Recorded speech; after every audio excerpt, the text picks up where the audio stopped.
The day humanity learned it wasn't alone in the universe was also the day they learned to fear the stars, not for what lurked in them, but for what humanity would become to survive them. Admiral Sarah Chen stood at the observation deck of Luna Base, her weathered face reflecting off the reinforced plastiglass as she watched Earth's first and only supercarrier take shape in the orbital shipyards. The massive vessel's hull absorbed light rather than reflected it, a void against the star-speckled backdrop of space. Few knew its true capabilities, and fewer still knew the price paid to build it. Beautiful, isn't she? The voice belonged to Dr. James Harrison, chief architect of Project Apocalypse. His wheelchair hummed quietly as he moved beside her. The Kraken Empire thought they'd broken us at New Mars Colony. Instead, they gave us the motivation to build their nightmare. Sarah's fingers traced the scar running down her neck, a reminder of that day 3 years ago, when humanity's first extrasolar colony fell. The Kraken Empire's attack had been brutal and without warning.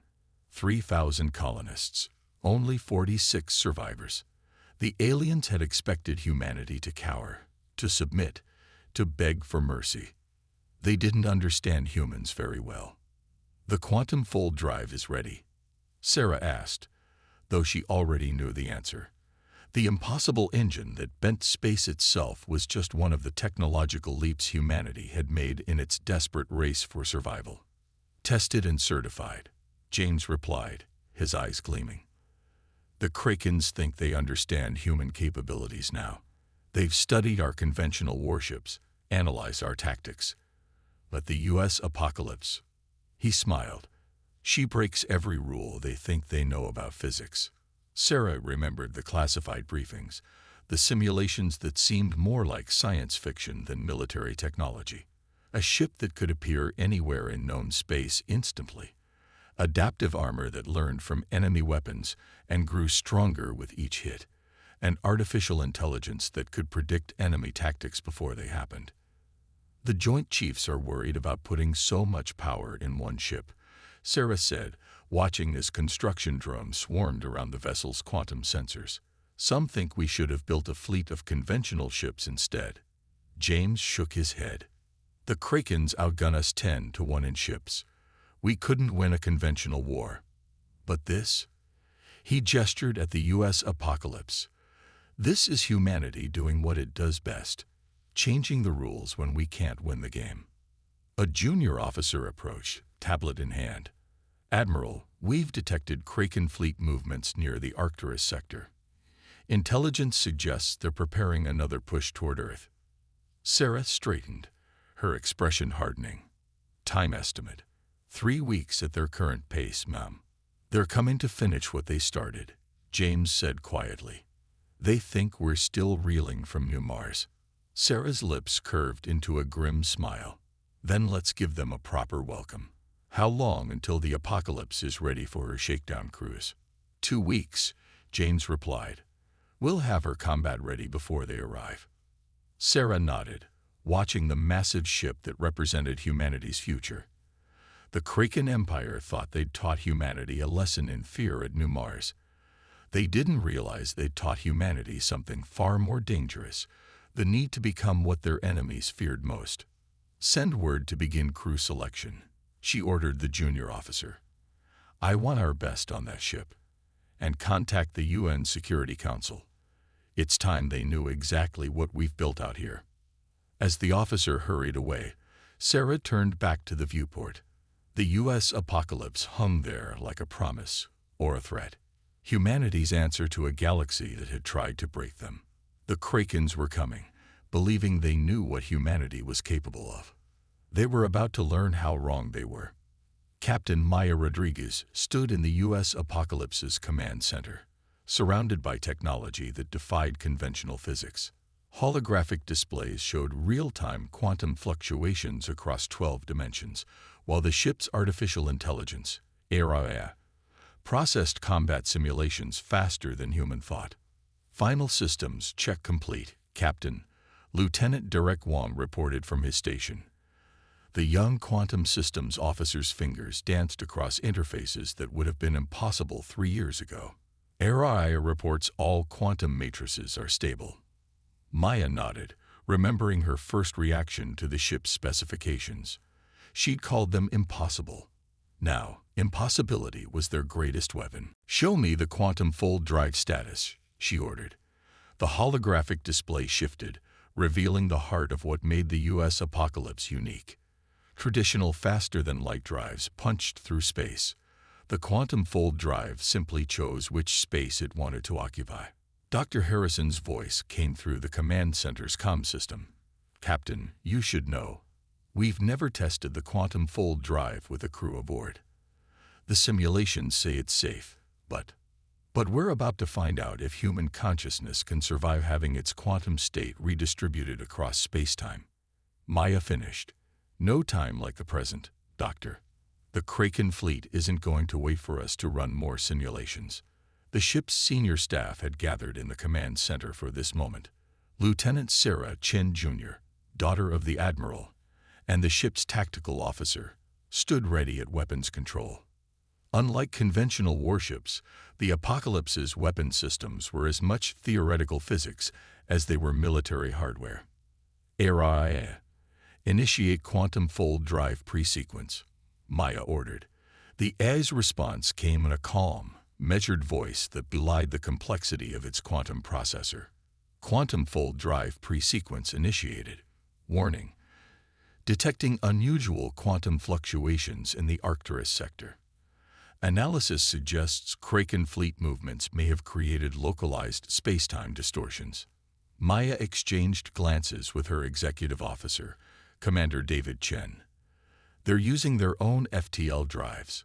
Good. Let's show them what real space manipulation looks like." The command center hummed with energy as the quantum fold drive spooled up. Unlike the violent lurching of conventional FTL travel, the quantum fold process was eerily silent. Reality itself seemed to hold its breath. "Multiple Kraken vessels detected," Sarah reported, her hands steady on the tactical controls. "They're conducting raid operations on the outer colonies. No sign they've detected us yet." Maya smiled grimly. "They're about to. Area, execute quantum fold. Put us right in the middle of their formation." Executing quantum fold in 3, 2, 1. The universe blinked. One moment, the U.S. Apocalypse was in Earth orbit. The next, it existed simultaneously at every point in space between Earth and Arcturus before collapsing into single quantum state, directly in the heart of the Kraken raid fleet. "Quantum fold successful," Araya reported. "All systems nominal. Crew quantum states preserved. Detecting extreme gravitational disturbance in Kraken fleet. Their FTL fields are destabilizing." Maya watched as the enemy ship's formations broke apart in panic. The Krakens had never seen anything like this, a human vessel simply appearing in their midst, defying their understanding of physics. "They're charging weapons," Sarah reported. "Energy signatures match their standard plasma cannons." "Let them fire," Maya ordered. "Area, engage quantum adaptive shields. Let's show them why this ship is called Apocalypse." The first Kraken blast struck their shields and vanished, not deflected, not absorbed, but completely ceased to exist as the quantum shields analyzed its structure and rewrote local spacetime to make the attack impossible. "Shields adapting," Araya reported, "creating quantum exclusion zones for all observed Kraken weapon frequencies. Their attacks can no longer exist in our local spacetime." Maya watched as the Kraken ships fired again and again, each shot disappearing into nothing. She could almost imagine their confusion, their fear. Everything they knew about warfare, about physics itself, was being undone before their eyes. "They're attempting to retreat," Sarah reported, detecting multiple FTL drive signatures. "AI, initiate quantum lock," Maya ordered. The AI complied, and space itself seemed to crystallize around the Kraken ships. Their FTL drives screamed as they tried to tear holes in space, but the quantum fields from the Apocalypse had rewritten local physics. There would be no escape. "All hands, Maya broadcast ship-wide. Prepare for our first real combat engagement. Let's show the galaxy why humanity isn't to be underestimated. The U.S. apocalypse hung in space like a dark promise, its quantum fields distorting reality itself. The Krakens were about to learn why their attack on New Mars had been the biggest mistake in their species' history. They had forced humanity to evolve, to break the laws of physics themselves. And now, they would face the consequences. Time seemed to crystallize in the space between moments. Captain Maya Rodriguez watched as 12 Kraken warships, their biomechanical hulls gleaming with bioluminescent patterns, surrounded the U.S. apocalypse. In any other circumstance, a single human vessel against 12 Kraken ships would be suicide. But this wasn't any other circumstance. Multiple targeting locks, Sarah reported from Tactical, her voice steady. They're coordinating their fire patterns. Clever. Trying to overwhelm our quantum shields with simultaneous attacks from different vectors. Let them try, Maya said. AI analyze their attack patterns. Show me their weak points. The AI's quantum processors spun up, creating a predictive overlay on the main holographic display. Red lines traced probable weapon trajectories, while golden points highlighted vulnerabilities in the Kraken formation. Their attack strategy relies on conventional space-time physics, Araya reported. Recommendation: exploit their assumptions. Maya nodded. This was what humanity did best. Thinking outside not just the box, but outside reality itself. Execute attack pattern Quantum 7. Let's show them why they should have studied their history books about human warfare more carefully. The U.S. apocalypse's quantum fold drive engaged, but not for a traditional jump. Instead, the ship existed in 12 parallel quantum states simultaneously, each one positioned at a different point around the Kraken fleet. When the enemy ships fired, their weapons passed through 11 phantom versions of the apocalypse, hitting nothing but quantum echoes. Target lock on their flagship, Maya ordered. Sarah, show them what our main gun can do. The apocalypse's primary weapon wasn't a conventional cannon or energy weapon. It was a quantum probability manipulator, a device that could alter the fundamental likelihood of events occurring in spacetime. Sarah's fingers danced across her console, programming the impossible. QPM charged and ready, she reported. Target locked. Fire. Reality shuddered. The space occupied by the Kraken flagship suddenly experienced every possible quantum state simultaneously. For a fraction of a second, the enemy vessel existed as both matter and energy, as every possible configuration of its atomic structure. Then probability collapsed. The Kraken flagship didn't explode. It simply ceased to be, transformed into a cloud of fundamental particles by the weight of infinite possibility. By the void, whispered Commander Chen. I've never actually seen the QPM fired at full power before. The remaining Kraken ships reacted with panic, their formations breaking apart. Their sensors would be telling them impossible things, that the laws of physics themselves had been locally rewritten, that probability itself had become a weapon. They're launching boarding pods, Sarah reported suddenly. Hundreds of them. They must think they can overwhelm us with ground troops since their ships can't touch us. Maya smiled. They still don't understand. Araya, activate the internal defense grid. Show them why boarding this ship was a terrible idea. Throughout the apocalypse, quantum field generators spun up. As Kraken boarding pods breached the outer hull, they found themselves in corridors where space itself had been folded into Mobius strips. Their troops charged forward only to find themselves running in endless loops, or stepping through doors to emerge from the ceiling. Kraken boarders are experiencing extreme spatial disorientation, Araya reported. Their biological signs indicate severe stress. Several have attempted to retreat but cannot locate their entry points in the altered spacetime geometry. Send in the defense teams, Maya ordered. Standard quantum gear only. Let's not traumatize them more than necessary. Human security teams moved through the reality-warped corridors with practiced ease, their quantum-synchronized armor allowing them to navigate the twisted space. To the Kraken boarders, they seemed to appear from nowhere, moving through walls and stepping out of their own shadows. Enemy fleet is attempting to regroup, Sarah reported. They're forming a defensive sphere. Energy readings suggest they're charging something big.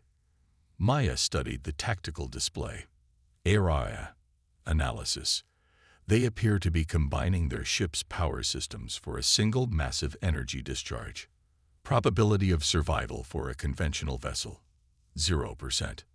Good thing we're not conventional. Sarah, prepare a full spread of quantum torpedoes. Target their power synchronization nodes. Commander Chen, give me maximum power to the quantum shields. The Kraken ships linked together with arcs of plasma energy, their combined weapon charging like an artificial sun. Maya watched calmly, counting down in her head. Enemy weapon at 90% charge, Araya reported. Hold position, Maya ordered. Let them think they have us.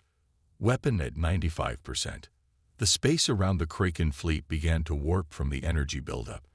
This was their ultimate weapon, designed to obliterate anything in its path.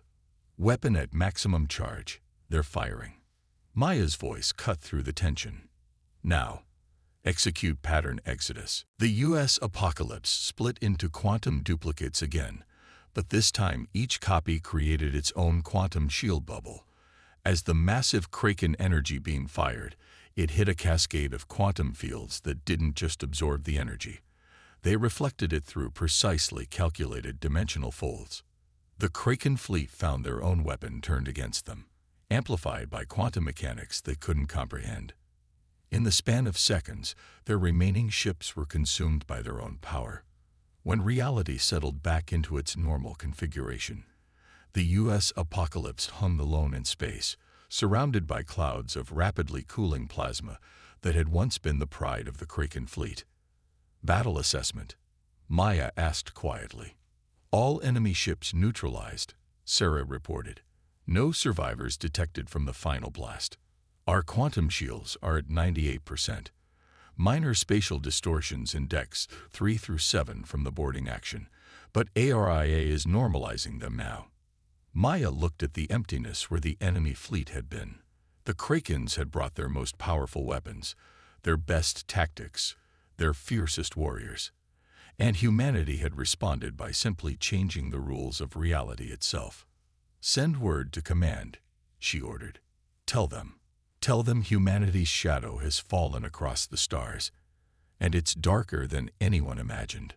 Deep in Kraken space, the U.S. Apocalypse drifted silently through the quantum wake of a pulsar. The massive star's radiation would have torn any normal ship apart, but the quantum shields bent the deadly energy around them like water flowing around a stone. Captain Maya Rodriguez studied the holographic display showing their target, the Kraken's most heavily fortified research facility, buried inside an artificial planetoid. Intelligence suggested this was where they were developing their response to the apocalypse, a weapon they called the Reality Breaker. Status report, Maya ordered, her voice barely above a whisper, though there was no need for stealth in the vacuum of space. Quantum signatures are masked, Commander Chen reported. As far as their sensors are concerned, we're just another fluctuation in the pulsar's output. But Captain, these readings from the facility. The holographic display shifted, showing energy patterns that made Maya's blood run cold. The Krakens weren't just building a weapon. They were trying to tear open the walls between dimensions. Area analysis, Maya commanded. The AI's response was immediate. The Kraken facility is generating controlled quantum singularities. Evidence suggests they are attempting to harness energy from parallel universes. If successful, the resulting weapon would not just destroy targets, it would erase them from all possible timelines. Sarah spoke up from tactical, her face pale. They're going to use it on Earth, not just to destroy us, but to make it so we never existed at all. Maya's jaw tightened. The Krakens had learned from their defeats. They couldn't beat humanity in conventional warfare, couldn't match their quantum technology. So they decided to erase the problem entirely. Options, she asked. Direct assault would be detected, Commander Chen said. Even with our quantum advantages, they've had time to prepare defenses specifically against us. Those singularity generators could tear even our shields apart. What about the quantum fold drive? Sarah suggested. We could jump directly inside. Too risky, ARIA interrupted. The facility's quantum fluctuations would interfere with fold calculations. High probability of materialization inside solid matter. Maya stood, pacing the command center as she thought. The Krakens would expect them to use their technological advantages, would have prepared for them. So perhaps it was time to do something truly unpredictable, something human. ARIA, show me the facility's power distribution network, she ordered. The holographic display shifted again, revealing complex energy patterns flowing through the artificial planetoid. Commander Chen, if we were to initiate a quantum cascade failure in their singularity containment systems. Chen's eyes widened as he followed her thinking. The power surge would cascade through their entire network. But we'd have to get someone inside to plant quantum destabilizers at key points. A suicide mission, Sarah said quietly. The radiation levels alone. Maya smiled grimly. Not if we use their own weapons against them. Lieutenant Wang, how precise can you make a quantum fold? The young quantum systems officer blinked. With ARIA's help, down to the molecular level. But the interference. We're not going to fold the ship, Maya explained. We're going to fold their own quantum singularities. ARIA. Can you calculate a sequence of microfolds that would create a feedback loop in their containment systems? The AI was silent for a moment, its quantum processors working through countless possibilities. Affirmative. But timing would be critical. A miscalculation of even microseconds would result in catastrophic dimensional collapse. Then we don't miscalculate, Maya said firmly. Plot us a course through their sensor network. We need to get close enough for precision quantum manipulation. The U.S. Apocalypse moved through space like a ghost, its quantum fields bending not just radiation but probability itself. They passed through layers of Kraken defenses, each one designed to detect and counter their technology. But they couldn't counter what they couldn't predict. Multiple patrol ships ahead, Sarah reported. They're running active quantum scans. Let them scan, Maya ordered. ARIA. Initiate protocol ghost dance. The Apocalypse's quantum field generators spun up, but instead of trying to hide from the scans, they amplified them, creating a cascade of false readings that painted phantom ships across half the sector. Patrol ships are breaking formation, Sarah reported with a hint of satisfaction. They're trying to chase down our decoys. Position, Maya asked. We're within range of the facility. Quantum targeting systems are locked on their singularity containment units. Maya took a deep breath. What they were about to attempt would either save Earth or tear a hole in the fabric of reality. Execute quantum fold sequence. Target their singularities. Reality twisted as ARIA enacted their plan.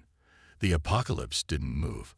Instead, it reached through quantum space and gently, precisely, nudged the Kraken's contained singularities into new configurations. Like a master safe-cracker feeling for the right tumbler combination, they shifted microscopic black holes by quantum degrees. Containment fields are destabilizing, ARIA reported. Chain reaction imminent. Get us out of here, Maya ordered. Emergency quantum fold, maximum range. The universe blinked, and the Apocalypse vanished just as the first containment field failed. Behind them, reality itself seemed to shudder as the Kraken facility imploded, its own weapon turned against it. When the quantum interference cleared, there was nothing left but a spatial anomaly that would make the region impassable for centuries. Damage report, Maya asked, steadying herself against her command chair. Minor quantum fluctuations in the drive core, Commander Chen reported. Nothing ARIA can't stabilize. But Captain, we just let the Krakens know we can take their greatest weapons and turn them against them. Maya nodded, watching the swirling anomaly on their long-range sensors. Good. Let them know. Let them understand that humanity isn't just fighting their weapons, we're fighting their very understanding of reality. And we're winning. The message had arrived 3 days ago, a quantum-encrypted transmission from the heart of Kraken space. Their supreme commander, architect of the attack on New Mars colony, wanted to meet. One ship, one confrontation, to determine the fate of both species. Captain Maya Rodriguez stood on the bridge of the U.S. Apocalypse, watching the massive form of the Kraken flagship emerge from quantum space. The vessel was unlike anything they'd encountered before, a biomechanical leviathan that dwarfed even the Apocalypse. Energy readings are off the charts, Sarah reported from Tactical. They've incorporated quantum technology into their systems. They've been learning from us, or trying to. Commander Chen added, but there's something else. HFY analyzed their quantum signature. The AI's response held a note of concern. Detecting multiple reality inversions, they appear to have weaponized quantum uncertainty itself. Caution advised. Traditional defensive strategies may be ineffective. Maya nodded slowly. The Krakens had done exactly what humanity would have done. They'd adapted, evolved, refused to accept defeat. It made what she was about to do even more important. Open a channel, she ordered. The holographic display shifted, revealing the massive form of Supreme Commander Tarkax. The Kraken leader's exoskeletal armor pulsed with quantum energy, their compound eyes reflecting the same determination Maya felt. Captain Rodriguez, the alien's translator, rendered their clicks and whistles into English. You have caused my empire much contemplation. That's one way to put it, Maya replied calmly. Your attack on New Mars forced us to become something new, something that could survive in a hostile galaxy. Yes, Tarkax agreed. You became monsters, like us. But today, we end this. Our flagship carries enough quantum weaponry to tear apart a solar system. Surrender now, and your species will be permitted to live. Under our guidance, of course. Maya smiled, and there was something in that expression that made even the Supreme Commander pause. You still don't understand what makes humans truly dangerous to you. It's not our technology. It's not our adaptability. It's our imagination. She gestured, and HFY activated a quantum probe they'd secretly launched hours ago. Data streamed across their displays, detailed scans of the Kraken flagship's quantum systems. Your new quantum weapons, Maya continued.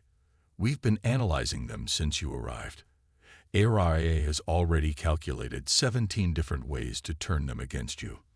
But that's not why we're here. Tarkax's mandibles clicked in agitation. Explain. We're here because you need to understand something fundamental about humanity. You think we're monsters because we created weapons that break reality. But the truth is, we could have done so much worse. Maya nodded to Sarah, who activated a classified protocol. Across the quantum bands, data began streaming to the Kraken flagship. Designs, theories, weapons concepts that had been considered and rejected during the Apocalypse's development. These are just a few of the weapons we chose not to build, Maya explained as Tarkax's compound eyes widened at the information. Devices that could have unwritten your species from history. Weapons that could have turned your own evolution against you. We had the capability, the knowledge, the motivation. But we chose a different path. Why? Why show us this? Tarkax demanded. Because you need to understand that humanity's greatest strength isn't our capacity for violence. It's our capacity for restraint. We built the Apocalypse not to destroy you, but to show you that we could. To demonstrate that in a galaxy of predators, we could be the most dangerous of all, but we choose not to be. The command center was silent as Maya's words hung in the quantum space between the ships. She could see the Supreme Commander processing this, their highly evolved mind grappling with a concept foreign to their species' philosophy. You could have annihilated us, Tarkax said slowly. At any time. Yes, but instead, we're offering something else. A partnership. Because if humanity has learned anything from the stars, It's that survival isn't about being the strongest. It's about being wise enough to know when not to use your strength. The quantum space between the ships hummed with possibility as Carcax considered. Finally, the Supreme Commander spoke. Perhaps we have been viewing your species through the wrong lens. You are not monsters, as we thought. You are something far more intriguing. We're human, Maya said simply. We dream of better futures, even in our darkest moments. We create hope from despair, turn enemies into allies, and yes, when we must, we can turn reality itself inside out. But we never forget our humanity in the process. The quantum sensors registered a shift in the Kraken flagship's weapon systems, powering down, disengaging targeting locks. Carcax's massive form seemed to settle, their exoskeletal armor dimming. The Kraken Empire would be interested in discussing this partnership, they said. Perhaps together, we can build something greater than conquest. Maya nodded, feeling the weight of history in this moment. Humanity had faced extinction and emerged not just stronger, but wiser. They had proven themselves the most terrifying species in known space, not through destruction, but through the power of choice. "Erae," she said quietly. "Send word to Earth. Tell them humanity's edge isn't our technology, our weapons, or even our imagination. It's our ability to turn the darkest night into dawn." The U.S. Apocalypse hung in space beside the Kraken flagship, two symbols of power choosing peace.